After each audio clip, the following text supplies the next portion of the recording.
মধ্যপ্রদেশের খান্দোয়া অঞ্চলের যে স্থানে পবিত্র নর্মদা নদী নিজেকে দুভাগে ভাগ করে ওম আকৃতির দ্বীপের সৃষ্টি করেছে, সেই অতি পবিত্র ভূমিতে দেবাদিদেব মহাদেব ওমকারেশ্বর জ্যোতির্লিঙ্গ রূপে প্রকাশিত হয়েছেন। ওম অর্থাৎ প্রণব, তার অধীশ্বর যিনি, তিনি হলেন ওমকারেশ্বর। প্রতিদিন ত্রিভুবন পরিক্রমার পরে এই স্থানের সুরম্য মন্দিরে রাত্রিবাসের জন্য আসেন স্বয়ং শিব পার্বতী। পুরোহিতরা প্রতিদিন শয়ন আরতির পর মন্ত্র উচ্চারণের মাধ্যমে তাদের আহ্বান করেন এবং ভক্তের ভগবান প্রত্যহই সেই ডাকে সাড়া দিয়ে থাকেন। কাবেরী কা নর্মদয় পবিত্র সমাগমে সজ্জন তারণায় সদৈব মান্ধাত্রিপুরে বসন্তমন কারমীশম শিবমে কামিদে। নমস্কার সকলকে। আজ দ্বাদশ জ্যোতির্লিঙ্গ সিরিজের পঞ্চম পর্বে চতুর্থ জ্যোতির্লিঙ্গ মধ্যপ্রদেশের শ্রী ওমকারেশ্বরের সৃষ্টি কাহিনী নিয়ে আপনাদের সামনে উপস্থিত হয়েছি পুরাণ দর্পণ চ্যানেলের সম্পূর্ণ নতুন একটি এপিসোডে। সম্পূর্ণ সিরিজটি প্রথম থেকে দেখতে চাইলে ডেসক্রিপশন বক্সে লিংক দেওয়া থাকবে, দেখে নিতে পারবেন। এই কাহিনীর সূচনা হয়েছিল একটি কুটকাচালিকে উপলক্ষ করে, আর এই কাহিনীর কেন্দ্রীয় চরিত্র বিন্ধ্য পর্বত।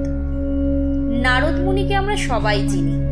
স্বর্গ মর্ত্য পাতালে তিনি সমান জনপ্রিয় এবং সর্বত্রই তার অবাধ গতিবিধি।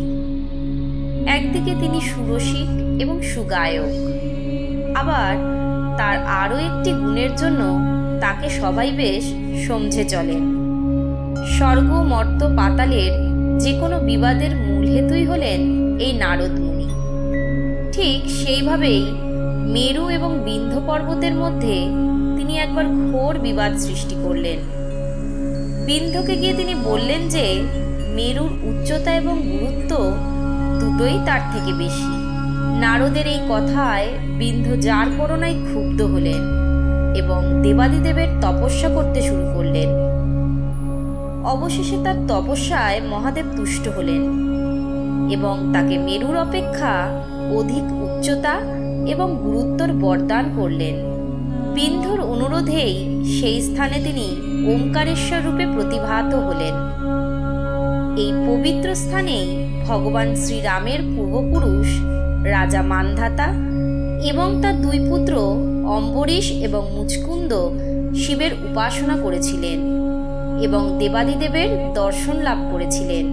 ইতিমধ্যে বিন্ধ্যকে যখন দেবাদিদেব বরদান করছিলেন, তখন সেখানে উপস্থিত হন কিছু ঋষি এবং দেবতা।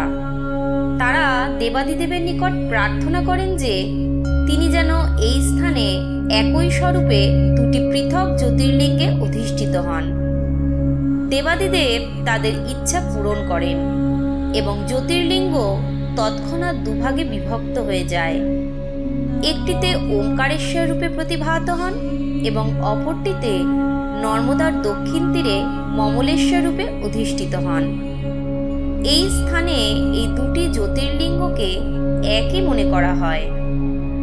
প্রতিদিন ত্রিভুবন পরিক্রমার পর স্বয়ং দেবাদিদেব এখানে মাতা পার্বতীকে সঙ্গে করে বিশ্রাম নিতে আসেন।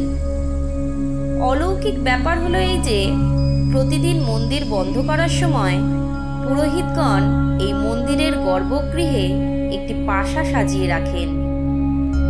যথেষ্ট সতর্কতার সাথে রাত্রে মন্দিরের সকল প্রবেশপথ বন্ধ করা হয়, যেন কাকপক্ষীতেও প্রবেশ করতে না পারে। অথচ পরদিন সকালে মন্দির খুললে গত রাত্রে কারো বসবাস এবং পাশা খেলার স্পষ্ট চিহ্ন দৃশ্যমান হয়। পরবর্তী পর্বে পঞ্চম জ্যোতির্লিঙ্গের মাহাত্ম্য বর্ণনা করব।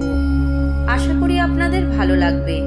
পুরাণ দর্পণ চ্যানেলের এই প্রয়াসটি ভালো লাগলে লাইক, শেয়ার এবং সাবস্ক্রাইব করুন এবং কমেন্ট বক্সে ওম নমঃ শিবায় লিখুন। ওম নমঃ শিবায়।